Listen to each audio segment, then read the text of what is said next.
सुप्रभात प्यारे बच्चों। Welcome to the Vimla Devi public school Silyari. मेरा नाम वंदना पाल है और मैं आप लोगों की हिंदी विषय की शिक्षिका हूँ। पाठ 19 तेल का गिलास। आज हम इस पाठ को पढ़ेंगे। पाठ 19 तेल का गिलास। ठीक है, कौन से पाठ को पढ़ेंगे? तेल का गिलास। चलिए देखते हैं कि इस पाठ में क्या क्या होता है ना। इस पाठ में शेख और उसकी अम्मी की स्टोरी है। हमने शेख चिल्ली के बारे में बहुत सारी कहानियाँ पढ़ी है ना। शेख चिल्ली जो है वो कैसा रहता है? हमेशा ख्यालों की दुनिया में रहता है ना। अपनी ख्यालों से बाहर निकलता ही नहीं है। तो देखते हैं कि इस पाठ में जो शेख है वो क्या क्या सपने देखता है, और उसकी अम्मी जो है उसे मूर्ख मानने को तैयार ही नहीं है ना। उसकी हर गलतियों को क्षमा करती है और उसे अपना प्यारा बेटा कहती है। चलिए देखते हैं। ठीक है, शेख चिल्ली इस समय वही कर रहा था जिसमें उसे सबसे ज़्यादा मज़ा आता था, पतंगबाजी, है ना। वह अपने घर की छत पर खड़ा था और आसमान में लाल और हरी पतंगों के उड़ाने का मज़ा ले रहा था, है ना। देखिए शेख चिल्ली क्या कर रहा है? जिस चीज़ में उसको मज़ा आता है वही काम कर रहा है। कौन सी चीज़ को कर रहा है? वो खेलने कूदने का काम, है ना। ऐसे ही आराम करने का काम उसे बहुत अच्छा लगता था। तो वो क्या कर रहा है? अपने घर की अपने घर की छत पर पतंग उड़ा रहा है ना। लाल हरे रंग की पतंग को उड़ाने का मज़ा ले रहा है। और देखिए फिर क्या होता है। शेख भी कल्पना करने लगा, काश मैं इतना छोटा होता कि पतंग पर बैठकर हवा में उड़ जाता, है ना। अब शेख जो है क्या कल्पना कर रहा है कि काश मैं इतना छोटा होता कि पतंग पर बैठकर उड़ जाता। देखिए इस पतंग पर बैठकर उड़ जाता, ये सोच रहा है, कल्पना करने लगा, है ना। अपने ख्यालों की दुनिया में चला गया। बेटा तुम कहाँ हो? तभी उसकी अम्मी ने छत की ओर देखते हुए कहा, है ना। उसकी अम्मी ने आवाज़ दिया, बेटा तुम कहाँ हो? बस अभी आया अम्मी, शेख ने कहा। अम्मी की आवाज़ से उसे दुख तो हुआ, लेकिन उसने अपनी उड़ती पतंग को ज़मीन पर उतारा और फिर दौड़ता हुआ नीचे गया। शेख अपनी माँ का इकलौता बेटा था। पति की मौत के बाद शेख ही उसका एकमात्र सहारा था, इसलिए अम्मी शेख को बहुत प्यार करती थी। ठीक है, देखिए अब जैसे ही अम्मी ने आवाज़ दिया कि कहाँ हो शेख करके, तो उसे थोड़ा दुख हुआ, क्योंकि वो अपने ख्यालों की दुनिया में था, है ना। ख्यालों की दुनिया में पतंग पर बैठकर उड़ रहा था, लेकिन वो अपनी अम्मी की हर बात को मानता था, आज्ञाकारी बेटा था, है ना।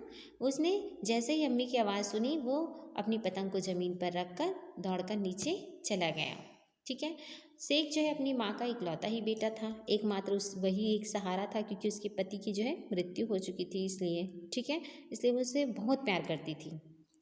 बेटा झट से इसमें इसमें 2 रुपए का सरसों तेल ले आ, उन्होंने कहा, और 2 रुपए का नोट के साथ साथ शेख को एक गिलास भी थमा दी। तेल जरा सावधानी से लाना और जल्दी से वापस आना, रास्ते में सपने नहीं देखने लगना। तुम मेरी बात सुन रहे हो ना, है ना। उसकी माँ ने कहा, अम्मी ने कहा, ठीक है, कि उसे क्या कहा कि 2 रुपए का सरसों का तेल लेके आना, और उसे 2 रुपए का नोट दिया, और क्या दिया? गिलास दिया, एक गिलास दिया जिसमें उसे तेल लाना है ना। और कहा कि रास्ते पे सपने मत देखते रहना और जल्दी वापस आना। ये उसने अपने बेटे से कहा। हाँ अम्मी, शेख ने कहा, आप बिल्कुल फ़िक्र मत करो, जब आप फ़िक्र करती हो तब आप कम सुंदर लगती हो। ठीक है, अब शेख अपनी अम्मी को मस्का लगाने लगा कि जब आप फ़िक्र करती हो तो कैसी लगती हो? कम सुंदर लगती हो। ठीक है, अच्छा अब चापलूसी बंद करो, फटाफट बाज़ार से तेल लेके आओ। किसने कहा? अम्मी ने, है ना। आपको भी जब किसी चीज़ की ज़रूरत होती है अपनी मम्मी से, तो आप भी अपनी मम्मी को कुछ मस्का लगाते हैं ना, वैसे ही शेख भी अपनी मम्मी को मस्का लगा रहा है। ठीक है, अब देखिए शेख जो है बाज़ार पहुंच गया। शेख दौड़ता हुआ बाज़ार गया। वैसे वह आराम से बाज़ार जाता, परंतु उसकी अम्मी ने उसे झटपट जाने को कहा था, इसलिए वह दौड़ कर गया। देखिए यहाँ पर उसने क्या सोचा, है ना, उसकी मम्मी ने जल्दी बुलाया था इसलिए वो दौड़ कर गया, है ना, ठीक है, झटपट बुलाया था इसलिए। लाला जी अम्मी को 2 रुपए का सरसों का तेल चाहिए, उसने दुकानदार लाला बेनीराम से कहा। उसके बाद उसने दुकानदार को गिलास और रुपए थमा दिए, है ना। अब देखिए उसने क्या कहा कि अम्मी को 2 रुपए का तेल चाहिए और लाला बेनीराम को 2 रुपए थमा दिए। दुकानदार ने एक बड़े पीपे में से 2 रुपए का सरसों का तेल नापा और फिर वह उसे गिलास में उड़ेलने लगा। गिलास जल्द ही पूरा भर गया। भाई, इस गिलास में तो बस 1.5 रुपए का ही तेल आएगा। उसने सेठ से कहा कि बाकी तेल का क्या करूं? क्या तुम्हारे पास और कोई बर्तन है या फिर मैं इसमें 8 आने वापस लौटा दूं, है ना।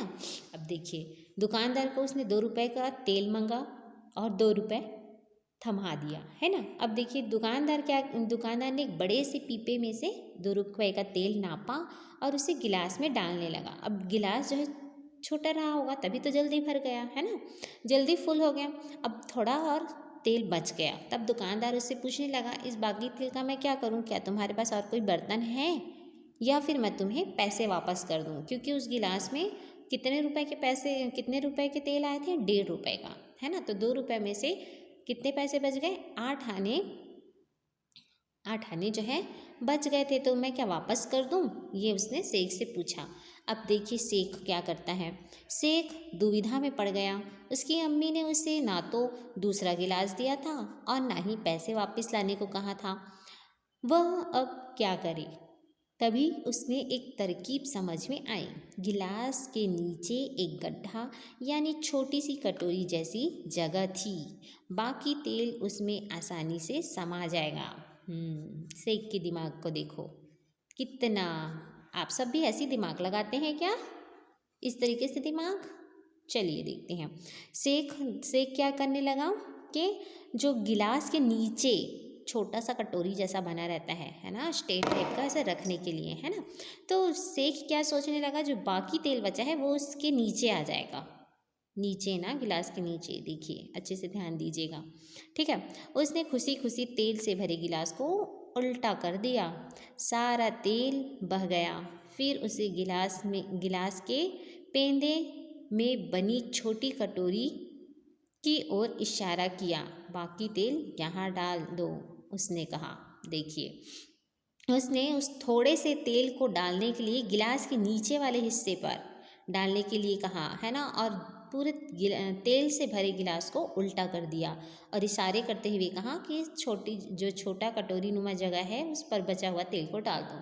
ये देखिए शेख का दिमाग, है ना, कितना बेवकूफ़ वाला दिमाग, है ना। लाला बेनीराम को शेख की बेवकूफ़ी पर यकीन ही नहीं हुआ। उसने सिर हिलाते हुए शेर की आज्ञा का पालन किया। शेख ने गिलास को सावधानी से उठाया और फिर वह घर की ओर चल पड़ा। लोग शेख की मूर्खता पर हंस रहे थे, पर शेख को उसका कोई असर नहीं पड़ा, है ना। देख रहे हैं, बेवकूफ़ी वाला काम किया ना शेख ने, है ना। या तो वो उसको रुपए वापस ले लेने थे या तो फिर क्या करना था, दूसरा बर्तन उसको लेके जाना था, लेकिन वही की बर्तन लेके गया था तो उसे पैसे वापस ले लेने थे, है ना। लेकिन उसने क्या किया, गिलास के नीचे वाले हिस्से पर तेल डालने कहा, जो कि पूरी तरह से बेवकूफ़ियों वाला काम था। सारा तेल कहाँ गिर गया? नीचे गिर गया, है ना। और उसे सावधानी से छोटे जो कटोरी नुमा में जो गिलास के निचले हिस्से पे जो तेल भर दिया था उसको लेकर सावधानी से घर की ओर गया। सारे लोग उसकी मूर्खता पर हंस रहे थे, पर उसे कोई फ़र्क नहीं पड़ा। जब वह घर पहुंचा तब उसकी माँ कपड़े धो रही थी। बाकी तेल कहाँ है? माँ ने गिलास के पेंदे की छोटी कटोरी में रखे तेल को देखकर पूछा, है ना। अब माँ ने छोटे हिस्से पर ही तेल को देखा, कटोरी नुमा जो हिस्सा था उस पर, है ना। तो बाकी तेल कहाँ है? उसने पूछा शेख से। यहाँ शेख ने गिलास को सीधा करने की कोशिश की। ऐसा करते समय बचा हुआ तेल भी गिर गया, है ना। उसने क्या किया, छोटा वाला हिस्सा के वो तो तेल से भरा था, तो नीचे वाले हिस्से पर तेल रखा है, ये कहकर इशारा करते हुए बताया और गिलास को फिर से सीधा कर दिया। फिर तो जो बचा हुआ तेल था वो भी गिर गया। बाकी तेल यहाँ है अम्मी जान, मैं सच कह रहा हूँ। मैंने लाला जी को तेल इसी में डालते हुए देखा। वह कहाँ चला गया, है ना। अपनी माँ को बोल रहा है कि इसी में डालते हुए मैंने देखा था लाला जी को, ठीक है। वो कहाँ चला गया ये सोच रहा है। ज़मीन के अंदर। तुम्हारी बेवकूफ़ी के साथ साथ उसकी माँ ने गुस्से में कहा, क्या तुम्हारी बेवकूफ़ी का कोई अंत है ना। उसकी माँ ने अब गुस्सा करते हुए कहा कि ज़मीन के नीचे चल गया तुम्हारी बेवकूफ़ी के साथ, है ना। भाई आपने गिलास के निचले हिस्से में अगर तेल रखा है ये बोलेंगे तो कोई विश्वास करेगा क्या ऐसा हो सकता है क्या। नहीं हो सकता ना। पानी डाल के अब देखिए गिलास के निचले हिस्से पर और उसे सीधा करके, ठीक है, तो समझ में आ जाएगा। फिर उसकी माँ बहुत गुस्सा हो गई, है ना। उसे बेवकूफ़ी का अंत ही नहीं हो रहा है ये कहकर डांटने लगी। शेर गर्दन झुकाए सब सुन रहा था। वह बोला, मैंने बिल्कुल वही किया जो आपने मुझसे करने को कहा था। आपने मुझे इस गिलास में 2 रुपए का तेल लाने को कहा था और वही मैंने किया। गिलास छोटा होने पर मुझे क्या करना था यह तो आपने बताया ही नहीं। मुसीबत हो गई ना, मम्मी ने कुछ नहीं बताया था, ठीक है। और अब आप मुझ पर नाराज़ हो रही हैं। आप गुस्सा ना करें अम्मी, जब आप गुस्से में होती हैं तो कैसी लगती हैं, कम सुंदर लगती हैं। फिर से मस्का लगाने लगा शेख अपनी अम्मी को, है ना। बोल रहा है कि आपने तो बताया ही नहीं था, आपने सिर्फ तेल लाने को कहा था और एक ही गिलास दिया था, बाकी बचे गिलास तेल का क्या करना है ये तो बताया ही नहीं था, तो इसमें मेरी कोई गलती नहीं है, शेख कह रहा है, ठीक है। अगर तुम मेरे सामने से तुरंत दफ़ा नहीं हुए तो मैं तुम्हारे चेहरे को खूबसूरत बना दूंगी। अम्मी ने पास रखी झाड़ू उठाते हुए कहा, मैं तुम्हारी बेवकूफ़ी कब तक सहन करूंगी। अब देखिए शेख की अम्मी उस पर जाहिर सी बात है नाराज़ होगी ना। उसने पूरा वेस्ट कर दिया, जो बचा खुचा तेल था वो भी गिरा दिया, बाकी तेल तो पहले से ही गिरा दिया था। तो उसने कहा झाड़ू को उठाते हुए कि मैं तुम्हारे चेहरे को क्या कर दूंगी, खूबसूरत कर दूंगी अगर तुम सामने से नहीं हटा, है ना। और उसको डांटने लगी। शेख ने अपनी पतंग लपक कर ली और छत पर चढ़ गया और माँ दुखी होकर दोबारा कपड़े धोने लगी। उन्हें अब तेल लेने के लिए खुद ही बनिए की दुकान पर जाना पड़ेगा। फिर भी उसका मानना था कि मेरा बेटा बहुत आज्ञाकारी और प्यारा है, ठीक है। अब वो अपने काम पर दुखी होकर लग गई, अपने कपड़े धोने लगी और अब उसे खुद ही जाना पड़ेगा बनिए की दुकान पे तेल लेने। लेकिन फिर भी उसका माँ का मन जो है नहीं मान रहा था। वो फिर भी अपने बच्चे को आज्ञाकारी और प्यारा मानती थी, ठीक है।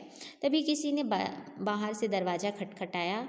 लाला बेनीराम का लड़का तेल की बोतल लिए खड़ा था। बुआ जी यह तेल लाया हूँ, उसने कहा।